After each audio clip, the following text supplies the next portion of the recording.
नमस्ते अंजलि, कैसी हो? आज हम एक बहुत ही इंटरेस्टिंग जर्नी पर चलने वाले हैं। हम समझेंगे कि भारत का सबसे जरूरी दस्तावेज हमारा संविधान आखिर बना कैसे, पूरी कहानी विजुअल तरीके से। नमस्ते सर, मैं बिल्कुल तैयार हूँ। सर, कहानी की तरह समझना तो सबसे बेस्ट होता है। बहुत बढ़िया। तो चलो अगली स्लाइड पर देखते हैं कि हमारा रोड मैप क्या है। देखो, हम इस पूरी कहानी को 5 पार्ट्स में समझेंगे। पहले संविधान की नींव कैसे रखी गई, फिर कॉन्स्टिट्यूशन बनाने वाली टीम यानी कॉन्स्टिट्यूएंट असेंबली कैसे बनी, उसके बाद बंटवारे का क्या असर हुआ और कौन कौन सी कमिटीज बनी, फिर देखेंगे कि कॉन्स्टिट्यूशन को फाइनल शेप कैसे मिला, और आखिर में आजाद भारत की पहली कैबिनेट कौन थी और एक क्विक रिकैप करेंगे। वाह सर, ये तो एक कंप्लीट जर्नी लग रही है। बिल्कुल अंजलि, तो चलो जर्नी शुरू करते हैं हमारे पहले सेक्शन से। सेक्शन का नाम है the foundation of the constitution. इसमें हम देखेंगे कि वो कौन से हिस्टोरिकल एक्ट्स थे जिन्होंने हमारे संविधान की नींव रखी। चलो अंजलि, अगली स्लाइड पर देखो। ये समझो कि हमारे संविधान की इमारत की पहली ईंट है। स्लाइड पर देखो, रेगुलेटिंग एक्ट ऑफ 1773। इसे इंडिया में कॉन्स्टिट्यूशनल फ्रेमवर्क की तरफ पहला स्टेप माना जाता है। 1773, ये तो बहुत ही पुरानी बात हो गई। आज के समय में इसकी क्या रेलेवेंस है? Very good question Anjali. देखो, ये इंपॉर्टेंट इसलिए है क्योंकि इसी एक्ट के अंडर 1774 में कलकत्ता में सुप्रीम कोर्ट की स्थापना हुई थी। अरे हाँ सर, मैंने देखा स्लाइड पर जो एग्जाम अलर्ट बॉक्स है उसमें सुप्रीम कोर्ट की एस्टैब्लिशमेंट और first chief justice sir Elijah Impey का नाम भी है। एग्जैक्टली, और ये फैक्ट एग्जाम्स में इतनी बार पूछा गया है अंजलि कि इसे भूलना ही नहीं है। चलो अब अगली स्लाइड पर फाउंडेशन का सबसे मजबूत पिलर देखते हैं अंजलि। ये है गवर्नमेंट ऑफ इंडिया एक्ट 1935। इसे हमारे कॉन्स्टिट्यूशन का ब्लूप्रिंट भी कहते हैं। ब्लूप्रिंट? मतलब हमारा पूरा संविधान इसी पर बेस्ड है? सर, स्लाइड पर लिखा है कि करीब-करीब 60% स्ट्रक्चर तो यहीं से लिया गया है। हाँ अंजलि, तुम बिल्कुल सही हो। इसीलिए ये एक्ट इतना ज्यादा इंपॉर्टेंट है। और सुनो, इसी एक्ट के तहत बर्मा को इंडिया से अलग किया गया और आरबीआई की एस्टैब्लिशमेंट भी हुई। Oh wow! सर, यहाँ तो दो एग्जाम अलर्ट्स है, एक बर्मा का सेपरेशन और दूसरा आरबीआई की एस्टैब्लिशमेंट। एकदम सही पकड़ा अंजलि, और ये दोनों ही points exam point of view से सुपर इंपॉर्टेंट है। तो अंजलि, फाउंडेशन तो हमने समझ लिया। अब टाइम है ये देखने का कि इस ग्रेट स्ट्रक्चर को बनाने वाली टीम यानी हमारी कॉन्स्टिट्यूएंट असेंबली वो कैसे बनी। चलो अब चलते हैं हमारे सेकंड सेक्शन पर, formation of the constituent assembly. चलो अंजलि, अगली स्लाइड पर चलते हैं। देखो, स्लाइड पर एक बड़ा सा 3D नंबर दिख रहा है, 389। ये क्या है? ये हमारी कॉन्स्टिट्यूएंट असेंबली के टोटल मेंबर्स की संख्या थी जो 1946 के कैबिनेट मिशन प्लान के तहत डिसाइड हुई थी। 389? ये तो काफी बड़ा नंबर है सर। और इसके नीचे ये जो 3 अलग-अलग कलर के ब्लॉक्स हैं, 292, 93 और 4, इनका क्या मतलब है? बहुत अच्छा ऑब्जर्वेशन अंजलि। ये ब्लॉक्स इसी 389 के ब्रेकअप को दिखाते हैं। 292 मेंबर्स थे ब्रिटिश इंडिया के प्रोविंसेस से, 93 मेंबर्स थे प्रिंसली स्टेट्स से, और 4 मेंबर्स थे चीफ कमिश्नर्स एरियाज से। अरे वाह!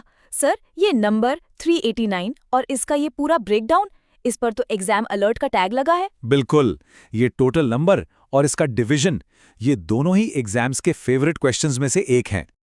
ठीक है, तो टीम बन गई। अब देखते हैं उनकी पहली मीटिंग्स। अगली स्लाइड पर चलो। देखो अंजलि, यहाँ 3 कैलेंडर डेट्स हैं, 9, 11 और 13 दिसंबर।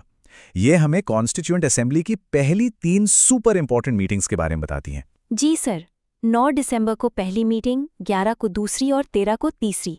पर सर, मेरा एक सवाल है, 9 दिसंबर को टेम्पररी प्रेसिडेंट क्यों चुना गया? सीधे परमानेंट प्रेसिडेंट क्यों नहीं चुन लिया? Brilliant question Anjali. देखो, ऐसा इसलिए हुआ क्योंकि पहली मीटिंग में ज्यादातर मेंबर्स एक दूसरे को जानते नहीं थे। तो एक कन्वेंशन फॉलो करते हुए जो सबसे सीनियर मेंबर थे, डॉक्टर सच्चिदानंद सिन्हा, उन्हें टेम्पररी प्रेसिडेंट बना दिया गया ताकि मीटिंग शुरू हो सके।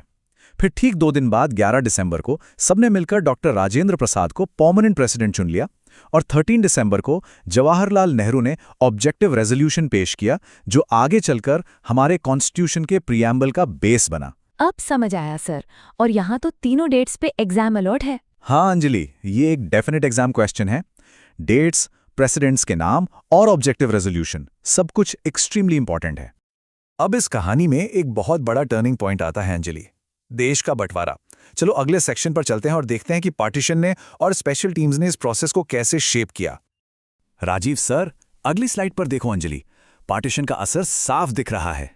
3 जून 1947 के माउंटबेटन प्लान के बाद जब इंडिया का पार्टीशन हुआ तो कॉन्स्टिट्यूएंट असेंबली को भी रीऑर्गेनाइज करना पड़ा। अंजलि सर, यहाँ मेंबर्स का नंबर 389 से कम होकर 299 हो गया। ऐसा क्यों हुआ? देखो अंजलि, सिंपल सी बात है, जो मेंबर्स उन एरिया से आते थे जो पाकिस्तान का हिस्सा बन गए, वो अब इंडियन कॉन्स्टिट्यूएंट असेंबली के मेंबर नहीं रहे। इसीलिए टोटल स्ट्रेंथ कम होकर 299 रह गई। समझ गए। तो इसका मतलब एग्जाम अलर्ट ये है कि हमें पार्टीशन से पहले वाला नंबर 389 और पार्टीशन के बाद वाला नंबर 299 दोनों याद रखने हैं। Absolutely correct Anjali. एग्जाम में इन दोनों में से कोई भी नंबर पूछा जा सकता है। अब देखो अंजलि, इतना बड़ा काम कोई एक इंसान या छोटी टीम तो कर नहीं सकती थी, इसलिए काम को डिवाइड करने के लिए बहुत सारी कमिटीज बनाई गईं। अगली स्लाइड देखो, यहाँ 3 सिंबल्स के थ्रू 3 मेजर कमिटीज को समझाया गया है।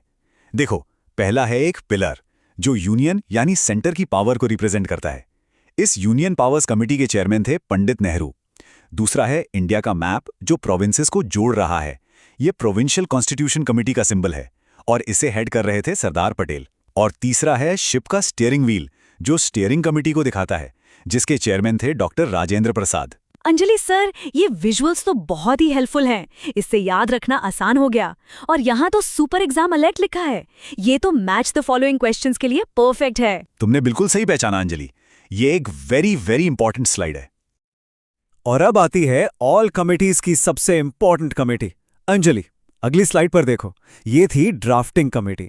इसके विजुअल में देखो, किताबों का एक पहाड़ है और हर किताब पर एक अलग कंट्री का फ्लैग है। ये सिंबल है डॉक्टर B.R. अम्बेडकर और उनकी टीम की मैसिव रिसर्च का। इसके चेयरमैन तो डॉक्टर B.R. अम्बेडकर थे। सर, यहाँ लिखा है कि उन्होंने 60 से भी ज्यादा कंट्रीज के कॉन्स्टिट्यूशंस को स्टडी किया। ये तो अनबिलीवेबल अमाउंट ऑफ वर्क है। हाँ अंजलि, बिल्कुल। और इसीलिए उन्हें father of the Indian constitution भी कहा जाता है। उन्होंने दुनिया भर के बेस्ट आइडियाज और लॉस को स्टडी करके इंडियन कॉन्स्टिट्यूशन का ड्राफ्ट तैयार किया। वाओ! एग्जाम अलर्ट बॉक्स कह रहा है कि चेयरमैन का नाम और ये 60 कंट्रीज वाला फैक्ट ये 100% इंपॉर्टेंट है। डेफिनेटली अंजलि, ये इन्फॉर्मेशन तो मस्ट नो है। तो ड्राफ्ट तो बन गया अंजलि, अब देखते हैं कि फाइनल प्रोसेस में क्या क्या हुआ। चलो अगले सेक्शन पर चलते हैं, फाइनलाइजिंग द कॉन्स्टिट्यूशन। अगली स्लाइड में 3 बहुत ही इंपॉर्टेंट नंबर्स हैं अंजलि। देखो, एक स्टॉपवॉच है जो दिखा रही है 2 years, 11 months एंड 18 days। ये था टोटल टाइम जो कॉन्स्टिट्यूशन बनाने में लगा। फिर एक कैलेंडर है जो 114 डेज दिखा रहा है। इतने दिन ड्राफ्ट पर डिबेट हुई थी। और आखिर में कैश का ढेर है जो दिखाता है टोटल कॉस्ट, जो था करीब 64 लाख रुपीस। 2 साल 11 महीने 18 दिन, मतलब लगभग 3 साल लग गए। हाँ, आखिर दुनिया का सबसे लंबा रिटन कॉन्स्टिट्यूशन जो बनाना था। सर, और ये तीनों ही नंबर्स एग्जाम अलर्ट में हैं।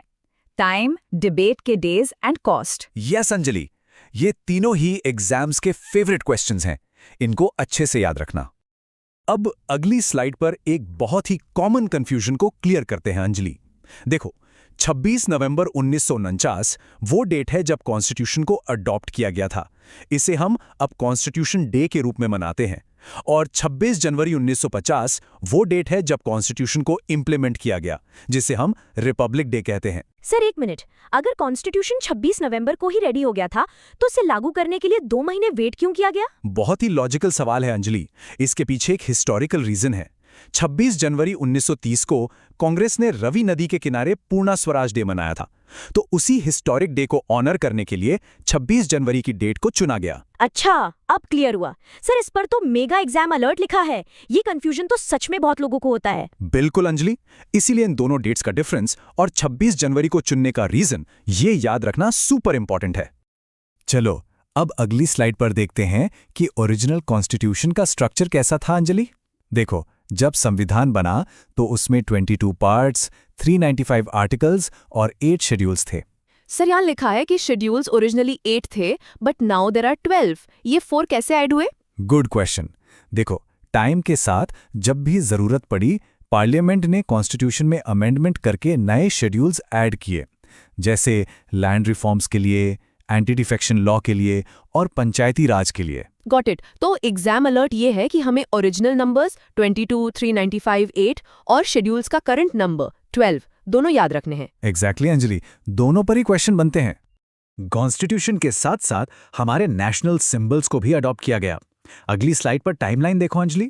सबसे पहले 22 जुलाई 1947 को हमारा नेशनल फ्लैग तिरंगा अडॉप्ट किया गया और फिर 24 जनवरी 1950 को यानी रिपब्लिक डे से ठीक 2 दिन पहले नेशनल एंथम और नेशनल सॉन्ग दोनों को अडॉप्ट किया गया। सर नेशनल फ्लैग को इंडिपेंडेंस से भी पहले क्यों अडॉप्ट कर लिया गया था? ताकि 15 अगस्त 1947 को जब इंडिया आज़ाद हो तो हमारे पास लहराने के लिए हमारा अपना नेशनल फ्लैग हो। That makes sense. सर ये तीनों डेट्स एग्जाम अलर्ट में हैं। हाँ अंजलि, ये तीनों ही डेट्स बहुत इंपॉर्टेंट है, specially the date of adoption of our national flag.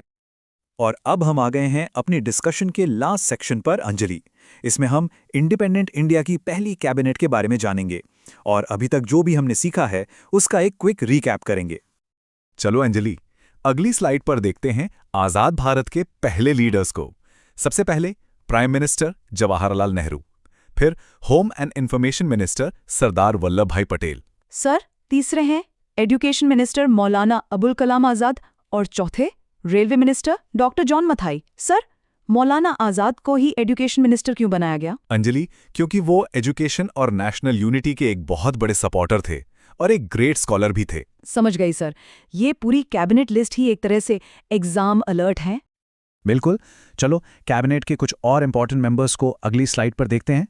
Law minister थे डॉक्टर B.R. अम्बेडकर, जो कि नेचुरल चॉइस थी, और डिफेंस मिनिस्टर थे बलदेव सिंह। अंजलि सर, बलदेव सिंह का नाम डिफेंस मिनिस्ट्री के साथ याद रखने में थोड़ी मुश्किल हो सकती है, कोई ट्रिक है? अंजलि स्लाइड पर तुम्हारे लिए एक हिंट भी है। अरे हाँ, एग्जाम अलर्ट में एक ट्रिक लिखी है, रक्षा के लिए बल चाहिए। सो बलदेव सिंह से बल, ये तो बहुत इजी हो गया। एग्जैक्टली। और हेल्थ मिनिस्टर थी राजकुमारी अमृत कौर और फाइनेंस मिनिस्टर थे R.K. षणमुखम चिट्टी।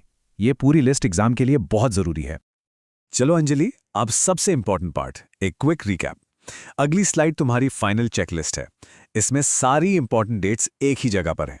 1774 में सुप्रीम कोर्ट के एस्टैब्लिशमेंट से लेकर 1950 में रिपब्लिक डे तक। वाओ सर, ये तो पूरे चैप्टर का समरी एक ही स्लाइड में है। ये तो अल्टीमेट एग्जाम अलर्ट है।